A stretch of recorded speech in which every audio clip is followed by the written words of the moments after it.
शास्त्रज्ञं शास्त्रगम्यं च धर्मगम्यं च धार्मिकं निस्संगं सकलाधारं भक्तं स्वात्मरतं तथा वाग्मिनौ शान्तमूर्तिं च भक्तदुःखप्रणाशनं योगिनं माधवानन्दं सोऽहं रूपं नमाम्यहम्।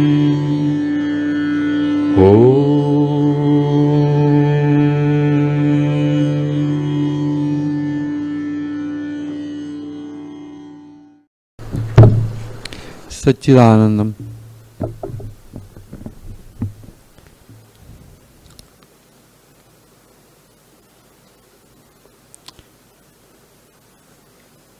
वेगवेगळे विभाग आहेत की जे आपण पठण करतो,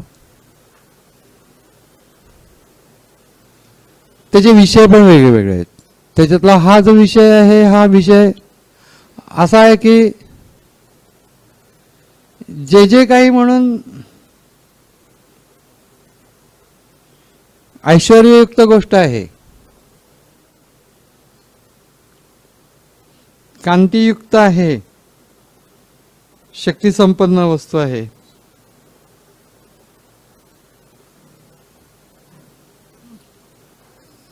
ती माझ्या तेजाने निर्माण झालेली आहे असं समज।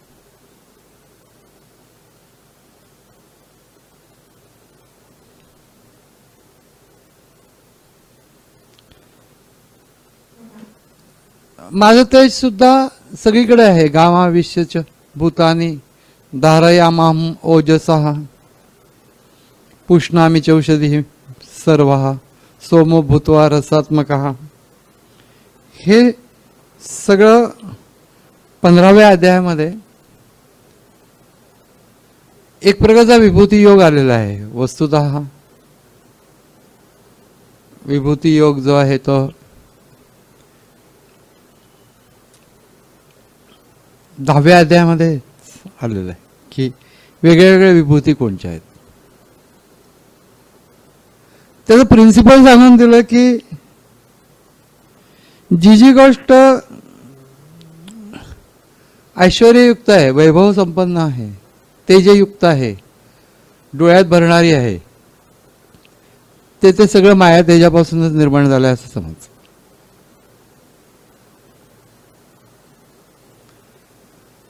म्हणजे कसं आहे की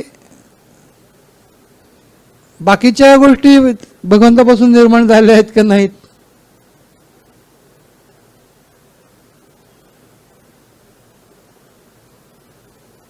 काही एखादी गोरीपान मुलगी आहे भगवंताच्या पासून निर्माण झालेली, काळी असेल तर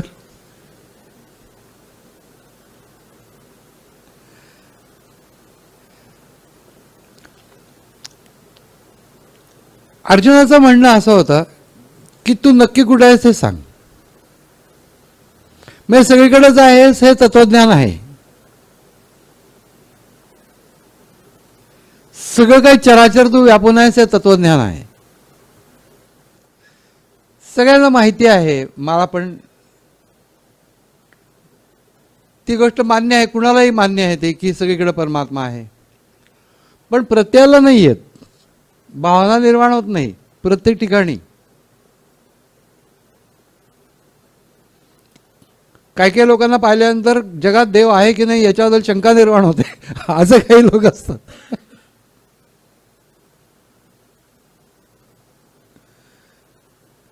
तर सगळीकडे तू तत्वस्वरूपाने तू सगळीकडे आहेस हे सगळं जर का कितीही बुद्धीने कळलं तरी देखील माझा भाव निर्माण होत नाही तसं।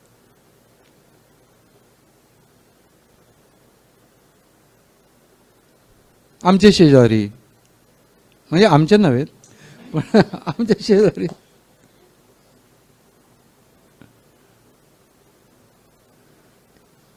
एका वाक्यात एकाने असं म्हटलेलं की Bible tells that love thy neighbours. It also tells that love thy enemies. Because usually they are the same people.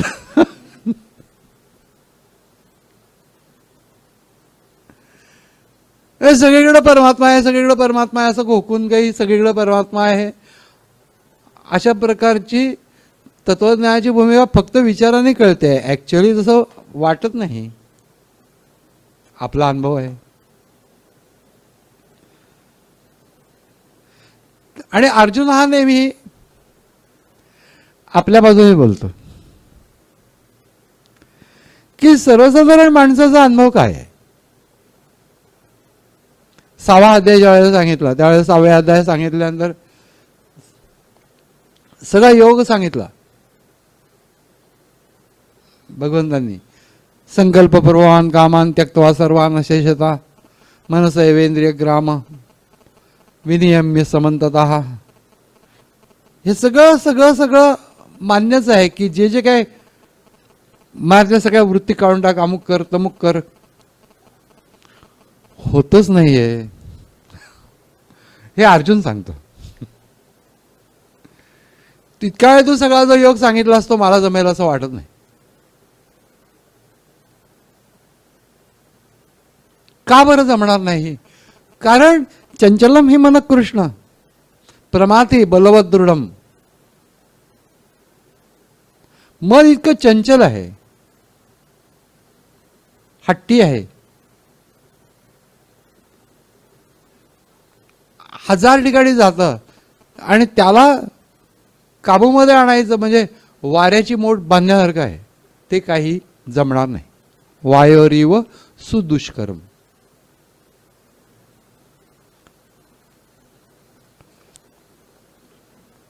वाऱ्याची मोठ बांधण्यासारखं आहे मला ताब्यात आणणं. त्याच्यावरती भगवान असं म्हणतात असंशयम महाबाहो मनोदुर्निग्रहम चलम अभ्यासेन तू कौंतेय वैराग्येन च गृह्यते. अभ्यास आणि वैराग्य यांनी मात्र ते ताब्यात येऊ शकतं. म्हणजे उपाय नाही आहे अशातला भाग नाही आहे, परंतु ही गोष्ट अभ्यास करावा लागेल. काल्पनिक दृष्टीने ती होणार नाही. हे सगळं प्रॅक्टिकल ॲस्पेक्ट नेहमी अर्जुन विचारतं आणि त्या प्रॅक्टिकल ॲस्पेक्ट त्याला उत्तर भगवान देतात की ॲक्च्युली मूळ तत्वापर्यंत जायचं कसं.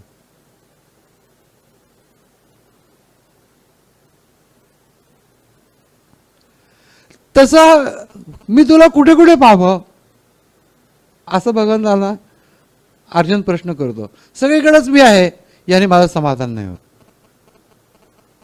मला एक जागा पाहिजे की इथं मी आहे, मग त्या ठिकाणी मी डोकं टेकीन, मी नमस्कार करीन, मग माझी भावनात्मक शांती होईल, मला बरं वाटेल. तू सांग की मी इथं आहे.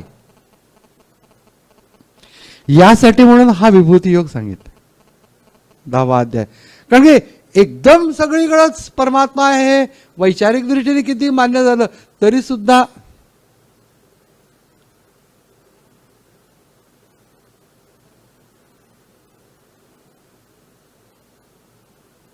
स्वामी अखंडानंदाने म्हटलंय बुद्धी की मान्यता में मन को रुचि नहीं होती. फार छान वाक्य आहे. बुद्धी की मान्यता में मन को रुचि नहीं होती. मला ते सगळं कळलं की सगळीकडे अमकय तमकय तमकय तमकय, माझी भावनात्मक शांती नाही होते. सगळीकडे परमात्मा. जसं एका ठिकाणी डोकं टेकून मला नमस्कार केल्यानंतर जसं बरं वाटतं,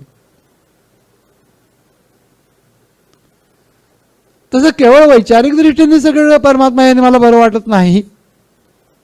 तर तू कुठे आहेस, मी तुला कुठे कुठे पाहावं असा प्रश्न अर्जुन विचारतो. आपल्या बाजूनीच आहे. मग त्याच्यावरती उत्तर देतात. अनेक विभूती सांगितल्या, पण त्याचं कन्क्लुजन हे आहे यद्यत विभूतिमत सत्वम श्रीमत ऊर्जितमेव वा तत्तदेवावगच्छत्वम मम तेजंश संभवम. हे त्याचं कन्क्लुजन आहे की ज्या ज्या ठिकाणी तेज आहे, ऐश्वर्य आहे, वैभव आहे, थोडक्यात म्हणजे ज्या ठिकाणी मन खेचलं जातं. सूर्यामध्ये मला पहा, मान्य आहे मी सूर्यामध्ये आहे, मान्य आहे. मग सूर्यामध्ये मी आहे, सूर्याचे करावे नमस्कार साष्टांग भावे, समर्थांनी म्हटलेलं. सद्गुरूंशी करावे नमस्कार साष्टांग भावे. पण सद्गुरू दिसलं की आडवं पडायचं असं करू नका, साष्टांग भावे असं म्हटलेलं आहे. भाव तसं इम्प्रॅक्टिकल कधी कधी बोलत नाहीत, नाहीतर दिसलं की लोटांगण, दिसलं की लोटांगण, या सगळ्या गोष्टींना ते निर्माण होणार नाही. मनातला भाव हा महत्वाची गोष्ट आहे. तसं या ठिकाणी पण मनातला भाव ही महत्वाची गोष्ट आहे की मी तुला कुठं पाहावं. तर ज्या ठिकाणी तुझं मन खेचलं जातं ना, त्या प्रत्येक ठिकाणी पहा. हिमालय कुणी ज्यांनी पाहिला असेल, भगवंताची आठवण होतेच, काही वाटेल झालं तरी. जे जे भव्य आहे, जे जे उदात्त आहे, जे जे तेजोमय आहे, जे जे ऐश्वर्ययुक्त आहे, त्या सर्व ठिकाणी जिथे जिथे माणसाचं मन खेचलं जाईल अशा सर्व ठिकाणी मी आहे असं समजून त्या ठिकाणी मला पहा. याला विभूती योग असं म्हटलं जातं की विभूती. मग सगळं विश्वच भगवंताची विभूती आहे. पण त्यातनं सुद्धा आमचं मन ज्या ठिकाणी तिथं स्थिर होईल त्या ठिकाणी तो आहे, अशा प्रकारची भूमिका ही सोयीस्कर आहे. म्हणून तत्वज्ञानातनं थोडंसं बाजूला काढून हा 10वा अध्याय सांगितला गेलेला आहे. कारण की 9व्या अध्यायामध्ये जे सांगितलं त्या 9व्या अध्यायाच्या मध्ये बरंचसं तत्वज्ञान आलं होतं. आणि त्या तत्वज्ञानाच्या मधनं परत बाहेर पडून अर्जुन असं विचारतो की अरे बाबा, मी तुला कुठं कुठं पाहू हे नक्की सांग. सगळीकडे तू आहेस, हे सगळं ठीकच आहे, परंतु नक्की कुठे आहेस ते सांग. मग विविध विभूती सांगितल्या त्याच्यातल्या. आणि हा विभूती योग भगवद्गीतेमध्ये वेगळ्या वेगळ्या अध्यायांच्या मध्ये वेगळ्या वेगळ्या श्लोकांच्या मधनं आलेला आहे.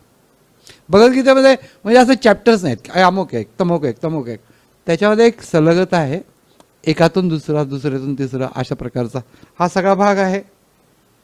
जर या 15व्या अध्यायामध्ये यदादित्य गतम तेजो जगत भासय देखीलम यच्चंद्रमसी यच्चाग्नो तत्तेजो विद्धी मामक. जे जे ते चंद्रामध्ये आहे, सूर्यामध्ये आहे, मी थोडक्यात नाही तिथं तुम्हाला पहा असं जे विभूती योगा सांगितलं तेच 15व्या अध्यायामध्ये. अशी 9व्या अध्यायात सुद्धा विभूती सांगितलेल्या आहेत भगवंताच्या. तिथूनच सुरुवात केलेली आहे एकंदर की सगळीकडेच आहे हे तत्वज्ञान तर मान्य आहे, परंतु आमचा भाव निर्माण होत नाही. म्हणून कुठं कुठं कुठं कुठं आहे ते तू सांग.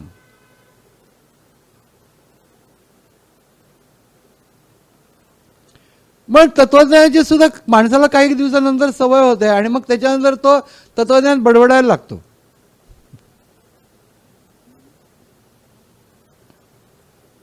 त्यात काहीच नसतं, कारण की एकच आहे, श्लोकार्धेन प्रवक्ष्यामि यदुक्तम ग्रंथ कोटी भी.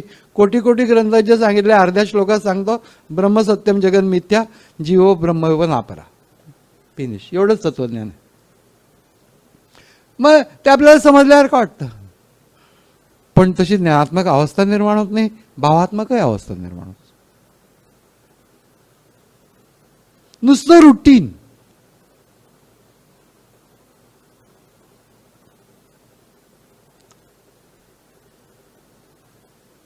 एक भाजीवाला रोज भाजी विकायचा आणि त्याचे आता काय काय गिराईक असतात ते तसे संबंधित होऊन गेलेले असतात ना नित्याचे, मग त्यांना कुटुंबाचं वगैरे वगैरे सगळं माहिती असतं. तर त्या भाजीवाल्याला मुलगी झाली. हे त्या गिरायकांच्या पैकी कुणाला तरी कळलं होतं. तर त्याच्यावरती म्हणले की काय झालं रे बाबा, बायकोला काय झालं? मुलगी झाली. कशी आहे मुलगी? ताजी आहे साहेब.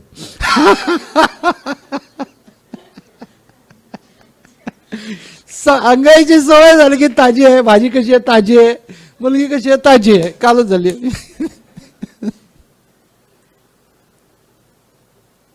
पण जेव्हा रुटीन होतं त्यावेळेला एक तर कंटाळा जरी निर्माण होतो किंवा विनोद निर्माण होतो, त्याच्या प्रकारचं आहे. म्हणून वळण लागणं. रोज संध्या करून झाली की सूर्याला नमस्कार करण्याची पद्धत. का? या ठिकाणी देव आहे असं म्हणणं. ओम केशवाय नमः. ज्याचे किरणरूपी केश अतिशय सुंदर आहेत त्या केशवाला माझा नमस्कार असो, असं त्याचा अर्थ आहे.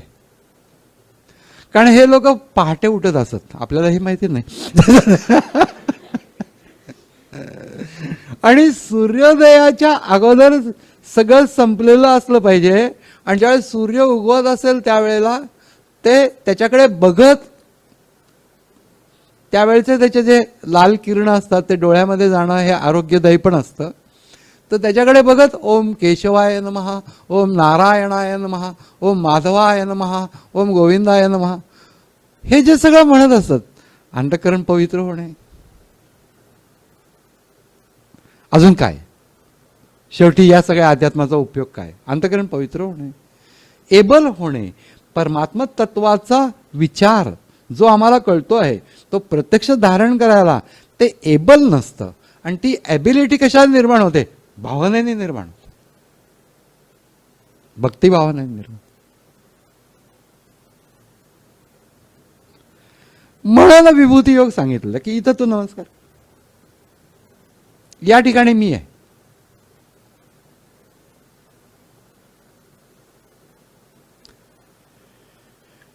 जे जे काही तेज आहे ते, आणि ते वेगळं वेगळं तेज नाही, ते सगळं माझंच तेज आहे. म्हणजे त्यात पुन्हा एक तत्वज्ञानाची भूमिका आहेच आहे की बाबा या सूर्याचं तेज वेगळं आहे, चंद्राचं तेज वेगळं आहे, त्याच्यानंतर वेगळ्या वेगळ्या ताऱ्यांचं तेज, सगळं तेज परमात्म्याचंच. परमात्मा आणि अभिव्यक्त गोष्ट म्हणजे प्रकृती, सगळं परमात्म्याच्या शक्तीचंच आहे. पण भाव ठेवण्याच्यासाठी म्हणून या ठिकाणी मी आहे, त्या ठिकाणी मी आहे हे सांगितलं जातं.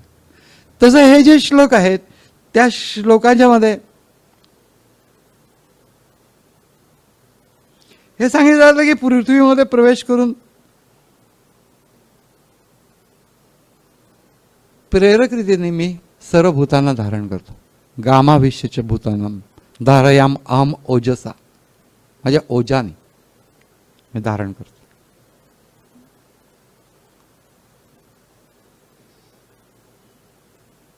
पण एक भावनिक संबंध आहे ज्याला भक्ती असं म्हटलं जातं देवाशी.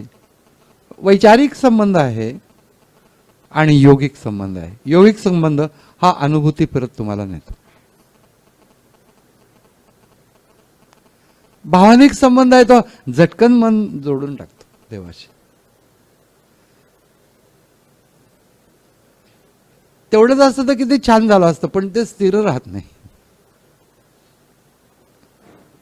कारण भावना ही वृत्ती असल्यामुळे प्रत्येक वृत्ती उठते आणि खाली बसते.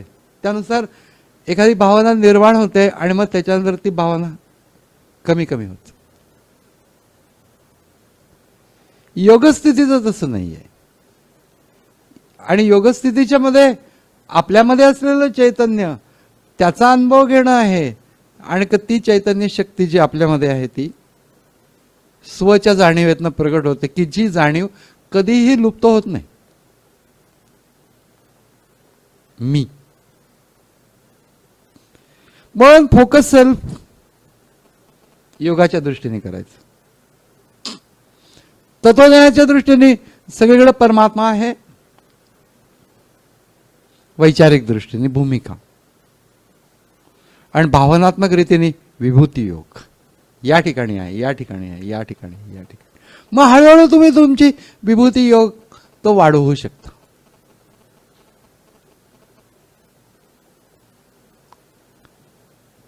मग भक्ती भावना ज्याच्यातनं निर्माण होणार 9व्या अध्यायापासून भक्तीचा भाग सुरू होतो भगवद्गीतेमधला. म्हणून 10व्या अध्यायामध्ये विभूती योग सांगितला की अरे नमस्कार करायची जागा सांग ना नक्की. सगळीकडे चैतन्यमय स्वरूपात मी आहे हे सांगून उपयोग काय आहे? मला सांग की इथं डोकं ठेव.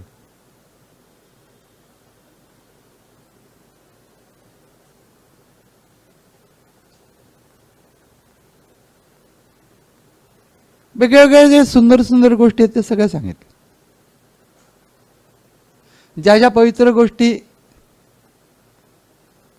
समजल्या जातात त्या सगळ्या विभूती योग म्हणून सांगितलं. असं एकंदर विभूती योग म्हणजे मग समुद्राकडे बघितल्यानंतर परमात्मा असं मनामध्ये यावं का? काय हरकत नाही क्षणभर येऊन गेलं तर. नदीकडे बघितल्यानंतर असं ईश्वर.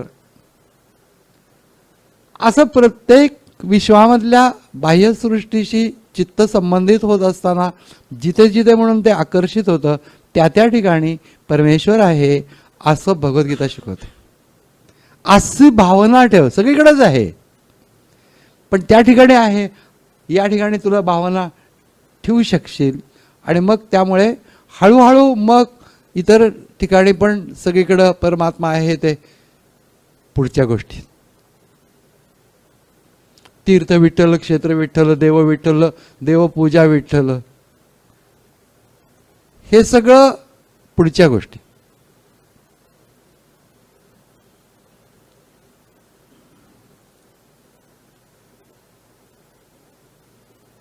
तुका म्हणे मज अवघे तुझे नाम म्हणजे सगळं तुझंच नाव आहे. प्रत्येक ठिकाणी तू आहेस.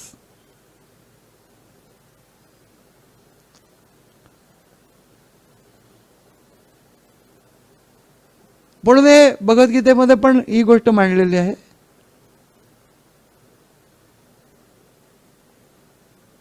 की पूजा पात्र हे सुद्धा परमात्माच आहे.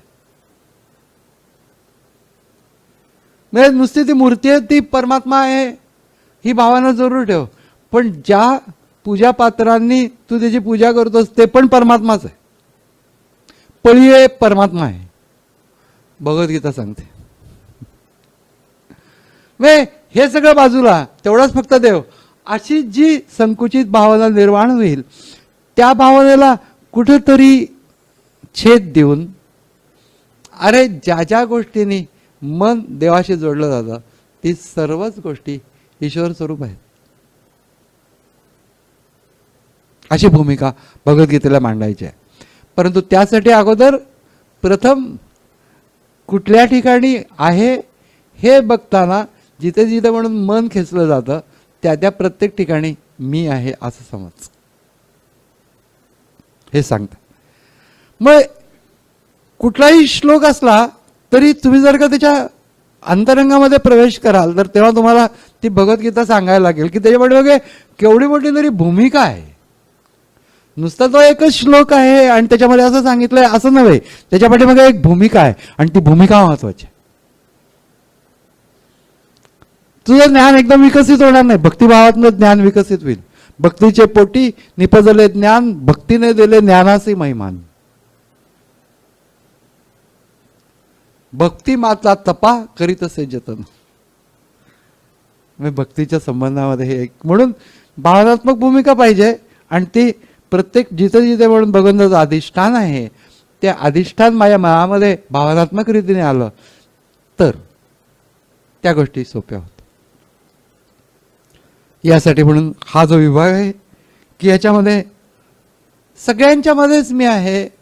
जसं मटेरियल गोष्टींच्या मध्ये आहे तसंच नॉन मटेरियल गोष्टींच्या मध्ये पण आहे. प्रत्यक्ष अनुभवाला येणाऱ्या आणि न येणाऱ्या गोष्टींच्या मध्ये आहे.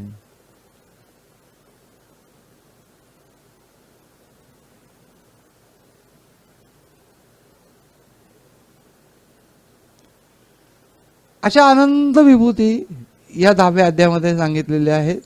9व्या अध्यायामध्ये काही विभूती सांगितलेल्या आहेत. 15व्या अध्यायामध्ये हीच गोष्ट जास्ती स्वरूपामध्ये व्यापक कशी होईल अंतःकरणाची हे सांगितले. अशा रीतीने सुंदर विषय वस्तुता आहे.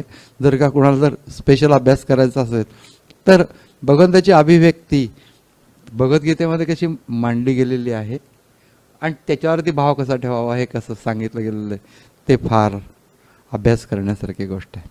हरिओम.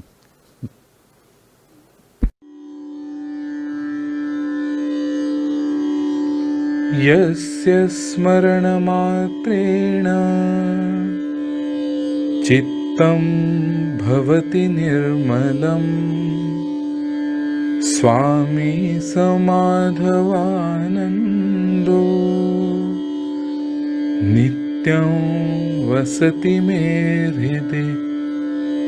ॐ तत्सत्.